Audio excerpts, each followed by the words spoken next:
So, Leslie, before we begin with the questions, tell us a Yeah. little bit more about yourself, where you grew up, how you grew up, what you kind of went through, and where you are today. Okay. I grew up in a family of 8 siblings. Uh, I was born in Malacca, just very near to the General Hospital. My father was a carpenter. My mom was a housewife.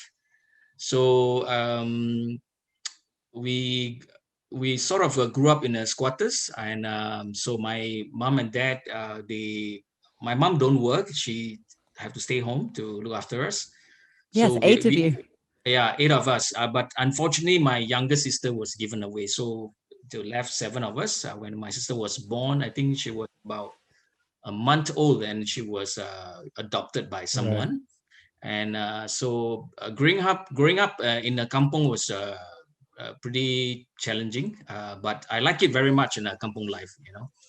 So subsequently, my there was one time during the, I think, the early 80s, my dad lost his job. That was pretty tough.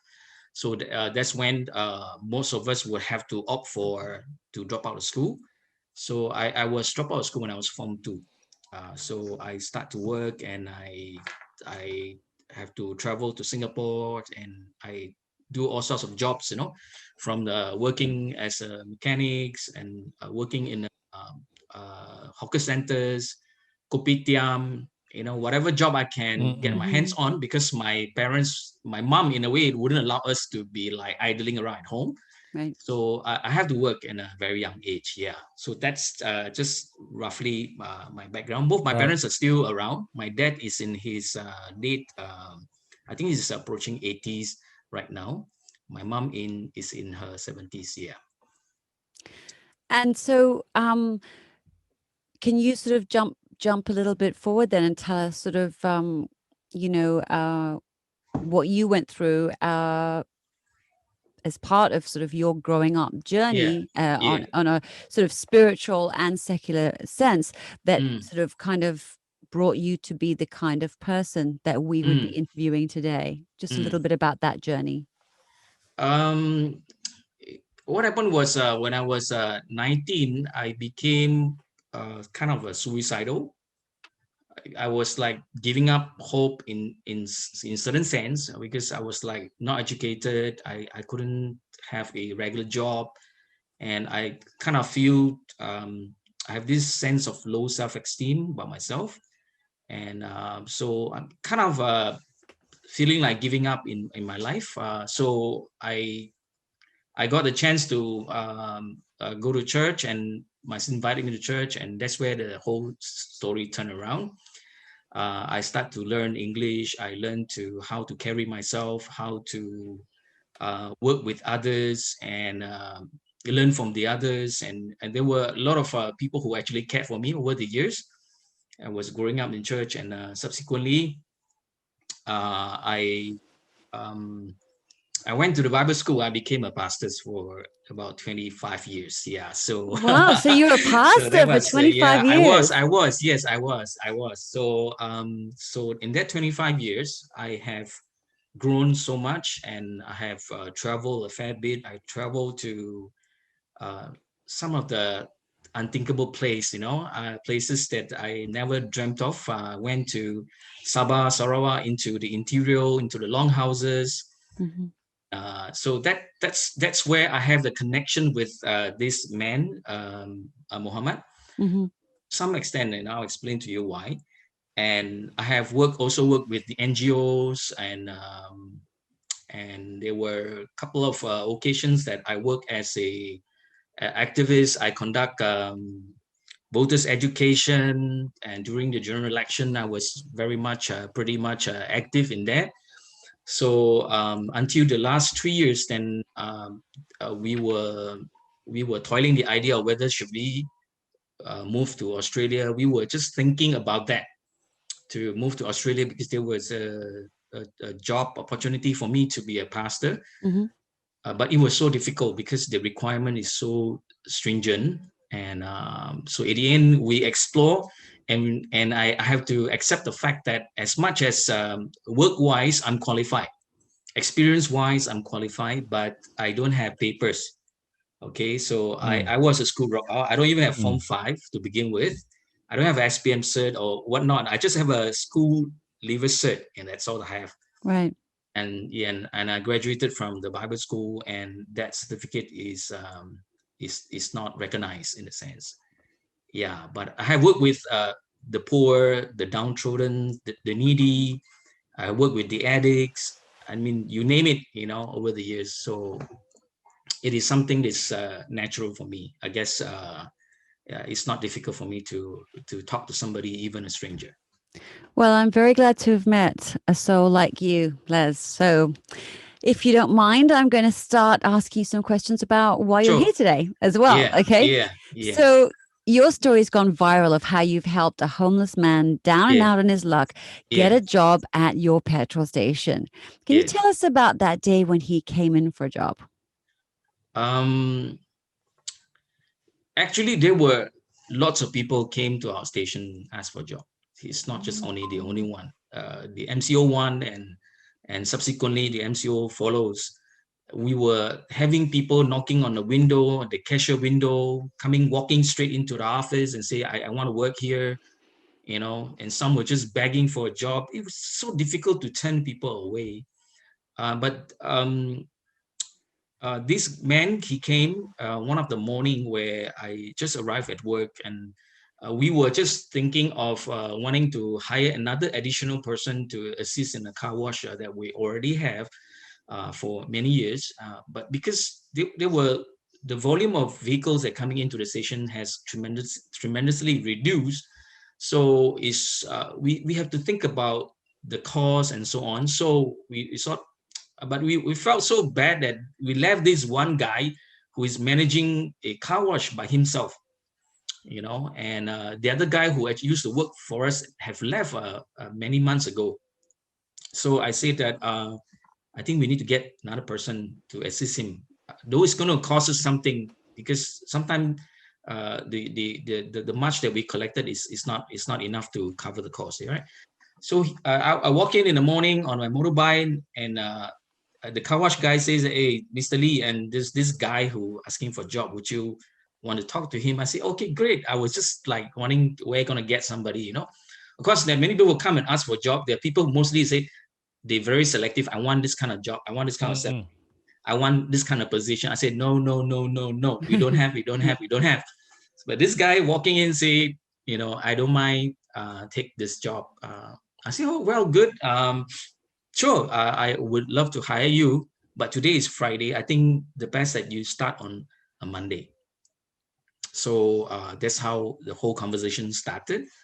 And I begin to approach further. I said, so if you want to work, you have to give me your ID so that I can get some basic information about you. So I saw the IDA from Sabah. I was kind of curious. I said, why in the world that, you know, a stranger from Sabah and walk up to me and ask for a job? I said, in Malacca. Yeah, Malacca. So I asked him specifically, I see which native tribe you are from. Yeah, because I know the Sabahan pretty good, right? I traveled there quite a fair bit. Yeah. He said, I'm a Murut. Then I was like stunned for a moment, you know. I was stunned for a moment because reason being, about some 25 years ago, I visited the village, one of the village in Pensiangan. If you drive to Keningau, which is Sabah, drive to Keningau, from Keningau town, you have to take a 4-wheel drive into the logging and the oil palm estate, about 5 hours drive, sitting on this bumpy road for 5 hours. Then you arrive this beautiful valley that's covered with greens, and this Murut tribe lives inside there. And the Murut tribes are the very shy people. Right. So I was there for about 5 days and lived with them.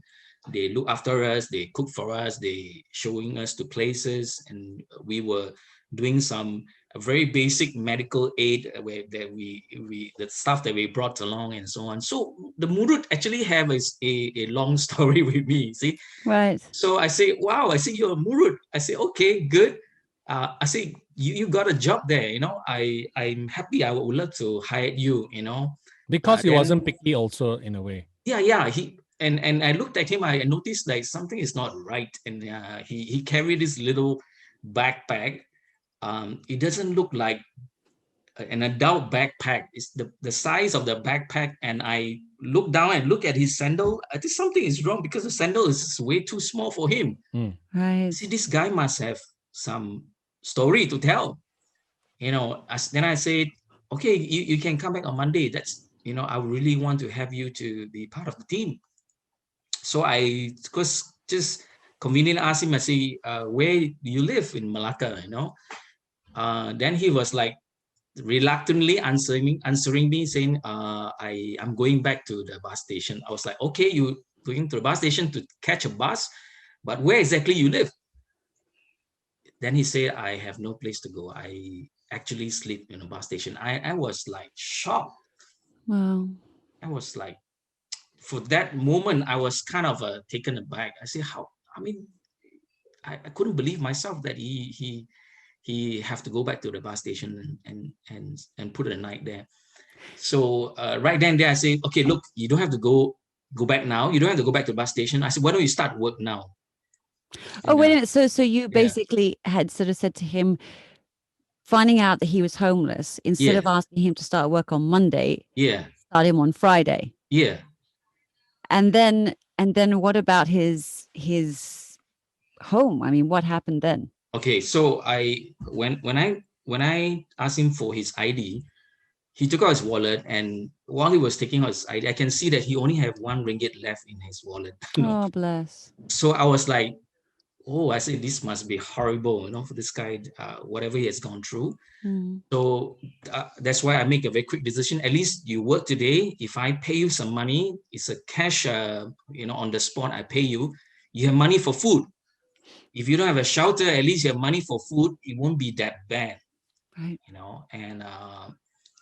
And it reminded me that when I was much younger, I slept in a bus stop before. So I sort of kind of, I felt, I can feel him. I empathize with him that, if I can do something that he don't have to feel hungry, at least, to begin with. Yeah. Wait, let's go back. What do you mean you slept in a bus stop as well? Were you homeless for a time as well? No, I was not homeless. I was like, that was a situation where it's basically just, I was like much younger, and I was like working in Singapore, and there was a transitions where I don't have money for bus ticket and all to come home, and I had money for a room, so there was a family situation. Okay. Right. So now I have to sympathize stay with this guy. Then. Yeah, I have to sleep in the bus stop. It was like just horrible, Although the bus stop is just safe to sleep and lie down there, but I can just identify with him, in his situation. Well, how marvelous that of all the petrol stations and of all the managers to bump into, it was you that he came to find. Right? Yeah, our station, our motto is to have a close contact with the customers. So I play a very important role as a HR manager and also as a customer service manager, that I go out, reach out to my customer. So for Muhammad case, it's just an isolated incident, and actually there were many other incidences that I personally went and help them and reach out to them, the people who came to the station with various needs, not just only the customer, but strangers at large.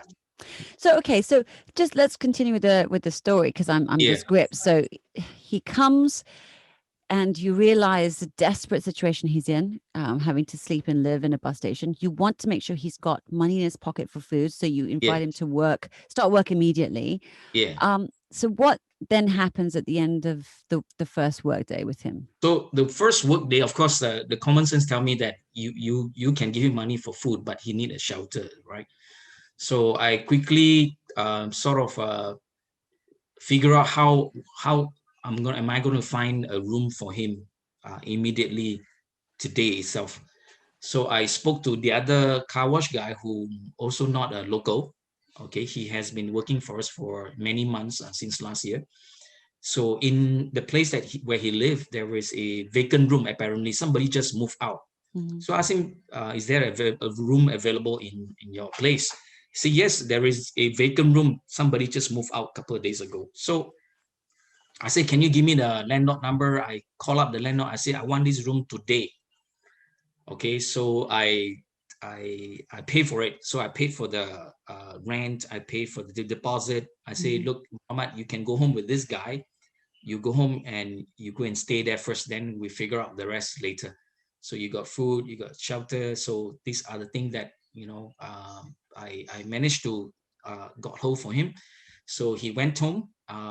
Then I informed my management team. I informed my family. You must understand, my wife is my boss currently. Right, okay. Well, that sounds right. That sounds correct. My father-in-law just passed away just before the MCO one. So I came in as as one of the staff, actually assisting my wife. So because my wife has to shoulder the entire business. Right. So my part is to assist her in the area of talking to customers and figure out new businesses, and also to sort of attend to some of the day-to-day issues that the station have to face. Yeah. So Muhammad worked the first day itself. So I got some. I call home to my wife, and my wife is at home saying, "What, you hired somebody?" You know, usually we have to like inform my management team, and sort of we cannot straight away approve. And next thing was like involved, like we have to pay for his rent, we have to pay for his deposit and so on. So I took it upon myself. I said I don't have to like ask the company, so I use my own money. I say, okay, don't worry, I got that sorted out. Important thing that he got a place to go to. So my wife brought some t-shirts, or my son's t-shirts. You saw my son, right? He's pretty huge. Yes. T-shirts and his old some used clothing, and some of the what I call it personal items, toothbrush and toothpaste. We thought that will be something that he might need immediately, so we brought to the office and gave it to him, and he was kind of taken aback. It was like, oh, you guys are giving me a job and give me room and give me things. I said, look, this is the least I can do. I said, because the Murud people hosted me and took care of me, the team. And I almost died during the trip in Sabah. So I was kind of, in a way that I felt that I'm indebted in a way, but at least that I can do is to look after one of theirs that came to my station. So it's a pretty amazing encounter for me. Of course, the whole story was just very brief on Facebook, because I was reluctant to post this up on Facebook because I do not know what kind of a reaction it might get. Definitely it will inspire some, but I do not know what kind of reaction. And I know the power of internet very much, myself. So actually, Muhammad, what did your wife think after all this? I mean, like, you use your own money, or what did you think? Yeah, my wife think that if I'm rich, I might most probably give away all my money. Oh, right, okay. She's probably absolutely correct. She actually knew that I would actually do that for someone, regardless of background or race or whatever, because I've been living such life consistently, and before I joined the company, way before, when she met me, she knew that that's just me. I do that for people who are weak and have problems and all. Yes, you can take what's the saying? You can take the man out of the white collar, but you can never take the white collar out of the man. Yeah. Terrible. Anyway,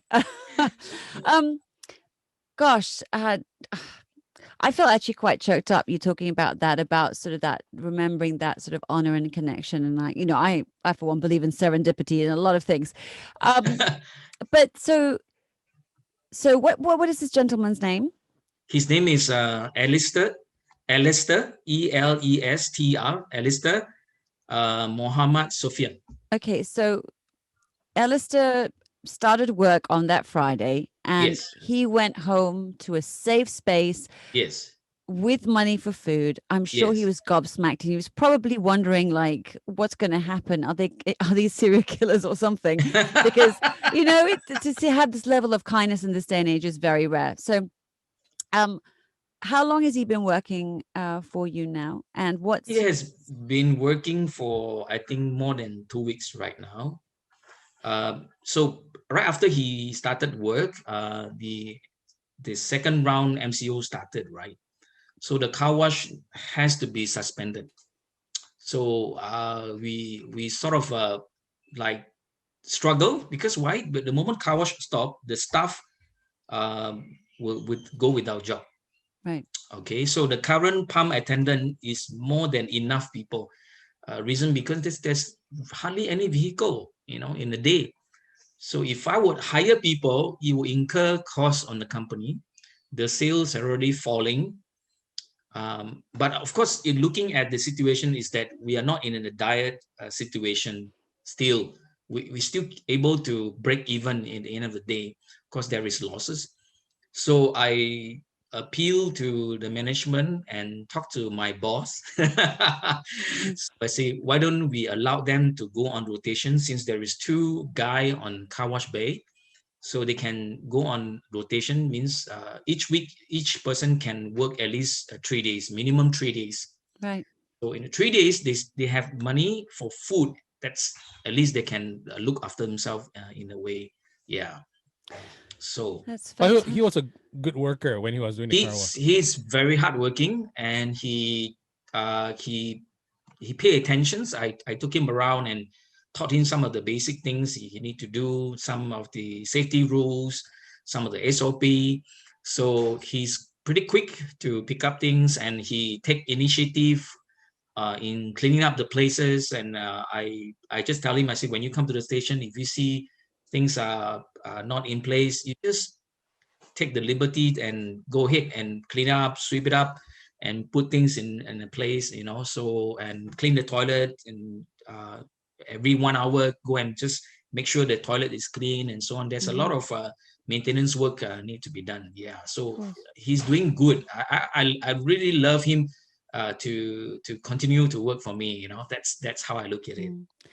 And otherwise, outside of sort of work, how is this young man that you first met on that Friday, that fated Friday, and how is he doing in general today?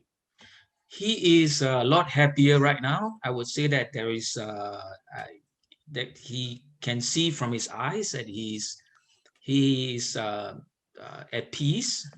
He have food. There were lots of donation that comes in. Until I say stop, I don't take any more donation for him. And there were items that people purchased from Shopee. Items were coming in. But of course, I told them, I said, look, there's a lot of things that this guy is going through. Thank you for the kind gesture. I think what he needed more right now is somebody to journey with him, help him recover. So I begin to ask questions periodically. I don't sit him down and trying to investigate and try to dig things out. I just ask him periodically. I say, how's the family? Can you tell me more about this? Can you tell me more about that? And giving a lot of space, and visited him in his the place that he lived. So just the other day, I found a new room, which is about less than 100 meters away from the station. Just a walking distance. I can see his room from where my station is. So I said, why don't you move to a nearer location where you can walk to the station, and so it'll be easier for me to get in touch with you. Yeah, so I think generally he's I think emotionally wise, he's a lot more stable. He looked calm, he looked happy. Although he wear a mask, I can see him smiling. From his eyes, I can see him like he's secure. But they were actually things in his family that he told me about. So I sort of help him to process. Okay. Which is I mean, most people wouldn't take a risk like this. But you wanted to help this man so badly. I wonder if you could tell us what you saw in him that perhaps other people wouldn't have noticed? When I see him, right, I actually reminded of myself that I have been in such a state. All I need is somebody to give me a chance. All right. So, but of course, in calculating the risk, I will only hire him as a car wash workers and a palm attendant. Okay, so the risk is still manageable for me. Okay, and so because I have attended to people who are actually a lot more difficult compared with this guy. So to me, it's not hard. It's not hard for me to do that, because when I see him, I see myself. I say, look, if somebody could give me a chance, I would want to change. I would want to have a better life. So I think Muhammad deserved that. Begin with, of course, when you mention to somebody you're homeless, then it's quite difficult for people to process. People will start thinking that why you become homeless, it must be something you have done and so on and so forth. Right. Yeah. The stigma is still. Yeah. So I would want to leave that aside first and deal with it later. So that's why I was kind of reluctant to post it on Facebook. My team, my media team were asking me, can you do a write-out? Can you provide us his picture? I said, no. My boss keep telling me, Les, when are you going to get the story out? We want to post. I said, no. And it was like days I was just like procrastinating. I was just delaying. Because I said, look, if we post it on Facebook, we don't know what things will catch up with him. We do not know what this guy have gone through, Right, protecting him. Yeah. I said, can you imagine if you were trying to start things all over? You were in a horrible shape, and next thing, there were people looking for you, or you are in some kind of trouble. I don't know. Not that I'm trying to protecting somebody who have done wrong or what, but I think that not now. Everyone deserves a chance to restart afresh in private before they. Yeah. Here, so it's just trying out the first day, and here I am. Yeah, right? exactly. Yeah. So after a couple of days, I sort of agreed. Then I give them a kind of a skeleton point form in the what I call it, the things that happened that took place. So I give them roughly what's happening. So my admin guy, write out the story and posted it online. And next thing you know, it gone viral. And we were at home. I was telling my wife, how now the story gone so fast. And the next day, the media came to the station with cameras and crew to interview me. I say, whoa, this is. What have I done? What have I done? Yes. The Kraken. So Muhammad was there. So I was like very careful. I say, look, Muhammad, I sort of share a story online, and it has gotten on so fast, and people are coming here to see you. So if you don't feel comfortable to answer their question, you can just tell me. Okay, and you don't have to answer every questions that they ask. So they came and did I think Melaka hari ini, and with all the other crew, and subsequently there were other internet portal reported this incident, and there were Caltex take note of this, and Caltex came in and sponsored, make a donation. Oh, that's good. I thought they came in and they said, no, what are you doing? No, okay, they sponsored, it's okay. So I was kind of worried because why? Because he mentioned the word Caltex. So I mean, they were very understanding and very supportive on this effort. So they said, Les, we want to be part of it. So they make a donation, and there were another group of people who saw this news, insist that they want to make a donation. I say, okay, I accept that. Then I think there's a bank call up. A bank, I think the vice president of Bank Rakyat call up and say they want to send somebody, they want to send a big gun to my station. So another manager show up, bank manager show up, say, hey, we have zakat money for him. And it was so sweet to know that they were actually not just only companies, but also individual who contacted me. I have my phone number in a report, right? So they contacted me and they said they want to do this, they want to do that. So I was like carefully taking note of every other people who wanted to do something, and told them, this is what we can do, this is what we shouldn't be doing. You know, given this is my previous experience working with people with such situation, and also some of the information I'm not in a position to disclose is to protect him.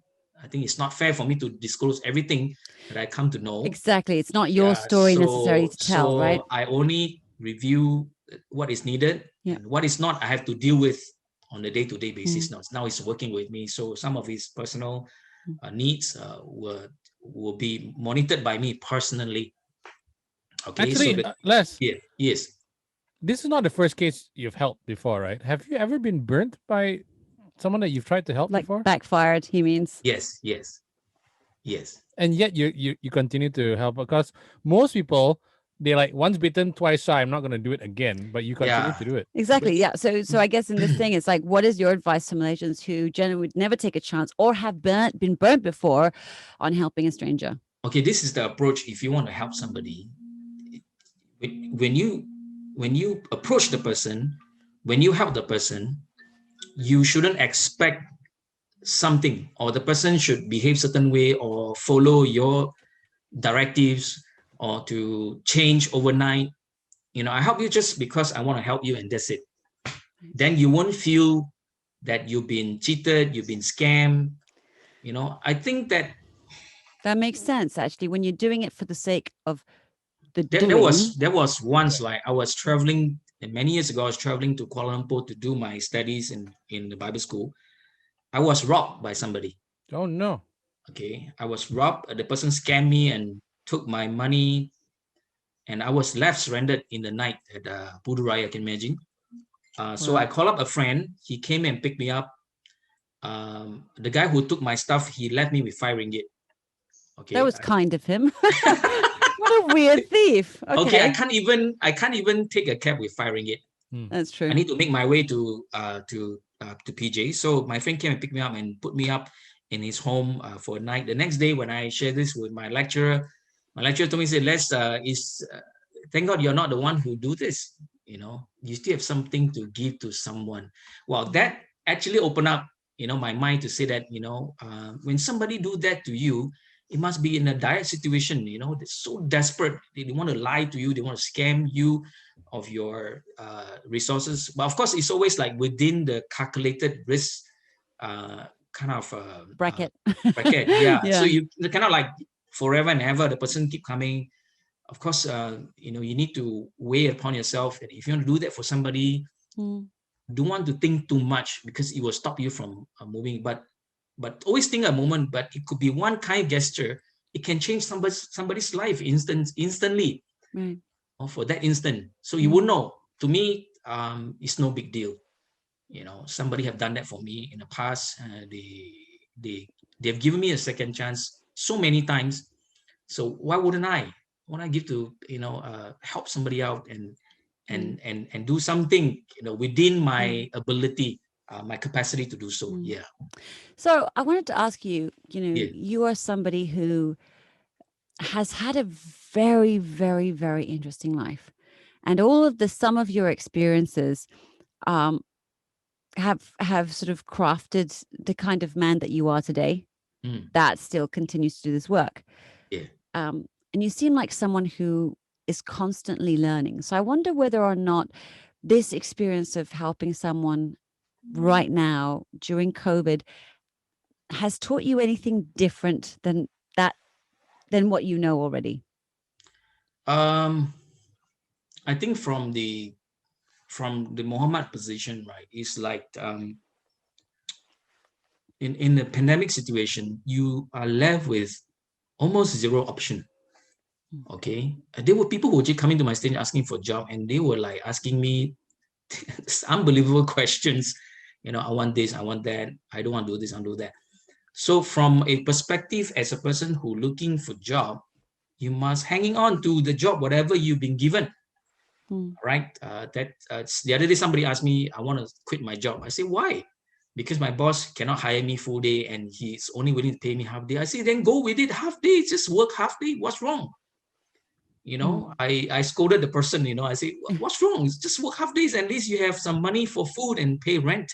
Desperate times, right? From a business point of view, I think what we need to think about is that in the difficult time like this, we always must make room for the community. We always must make room for CSR, as I call it, right?